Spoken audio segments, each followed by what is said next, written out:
ಮತ್ತು ಧನ್ರಾಜ್ ಈ ಜೋಡಿ ಕಳೆದ ವಾರ ದೊಡ್ಡ ಮನೆಯಲ್ಲಿ ಜಗಳವಾಡಿದ ಪರಿ ನಮ್ಗೆಲ್ಲ ಗೊತ್ತೇ ಇದೆ.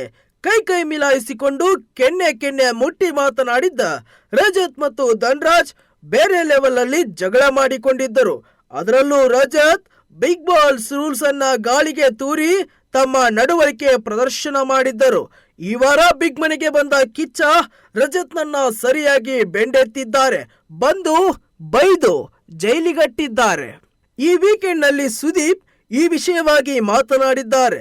ನೀವೇನು ಮನುಷ್ಯರಾಗಿ ಇರಲು ಮನೆಯೊಳಗೆ ಹೋಗಿದ್ದೀರೋ ಅಥವಾ ಪ್ರಾಣಿಗಳಾಗಿ ಇರಲು ಮನೆಗೆ ಹೋಗಿದ್ದೀರೋ ಎಂದು ಪ್ರಶ್ನೆ ಮಾಡಿದ್ದಾರೆ.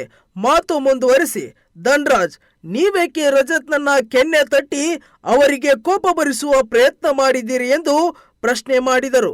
ಇನ್ನು ರಜತ್ಗೆ ಕ್ಲಾಸ್ ತೆಗೆದುಕೊಂಡ ಕಿಚ್ಚ, ನಿಮ್ಮ ನಾಲ್ಗೆ ಮೇಲೆ ಹಿಡಿತಾ ಇರಲಿ, ಚೆನ್ನಾಗಿ ಆಡುತ್ತಿದ್ದೀರಿ, ಆದ್ರೆ ಆಡುವ ಭಾಷೆ ಮೇಲೆ ಹಿಡಿತಾ ಇರಲಿ ಎಂದರು. ಧನ್ರಾಜ್ ಹಾಗೂ ರಜತ್ಗೆ ಪರಸ್ಪರ ಅಪ್ಪಿಕೊಂಡು ರಾಜಿಯಾಗುವಂತೆ ಹೇಳಿದ ಸುದೀಪ್ ಮತ್ತು ಇಬ್ಬರಿಗೂ ಒಂದು ಶಿಕ್ಷೆಯನ್ನ ವಿಧಿಸಿದರು. 1 ಚಕ್ರಗಳಿರುವ ಜೈಲು ತರಿಸಿ ಅದರೊಳಗೆ ರಜತ್ ಹೋಗಬೇಕು. ಮುಂದಿನ ಆದೇಶ ಬರುವವರೆಗೂ ರಜತ್ ಆ ಜೈಲಿನಲ್ಲಿಯೇ ಇರಬೇಕು. ಆ ಜೈಲನ್ನ ಧನ್ರಾಜ್ ಮನೆಯಲ್ಲೆಲ್ಲ ತಳ್ಳಿಕೊಂಡು ಓಡಾಡಬೇಕು.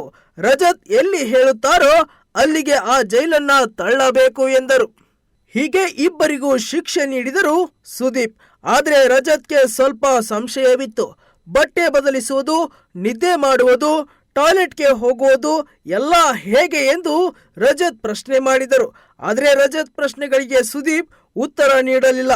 ಮುಂದಿನ ಆದೇಶ ಬರುವವರೆಗೂ ರಜತ್ ಆ ಪುಟ್ಟ ಜೈಲಿನಲ್ಲೇ ಇರಬೇಕಿದೆ. ಧನ್ರಾಜ್ ರಜತ್ ಹೇಳಿದ್ದಲ್ಲೆಲ್ಲ ಆ ಜೈಲನ್ನ ತಳ್ಳಿಕೊಂಡು ಓಡಾಡಬೇಕಿದೆ ಎಂದು ಸುದೀಪ್ ಹೇಳಿದರು. ಹೀಗೆ ಮಾಡಿದ ತಪ್ಪಿಗೆ ರಜತ್ ಮತ್ತು ಧನ್ರಾಜ್ ಶಿಕ್ಷೆ ಅನುಭವಿಸಬೇಕಾಯಿತು.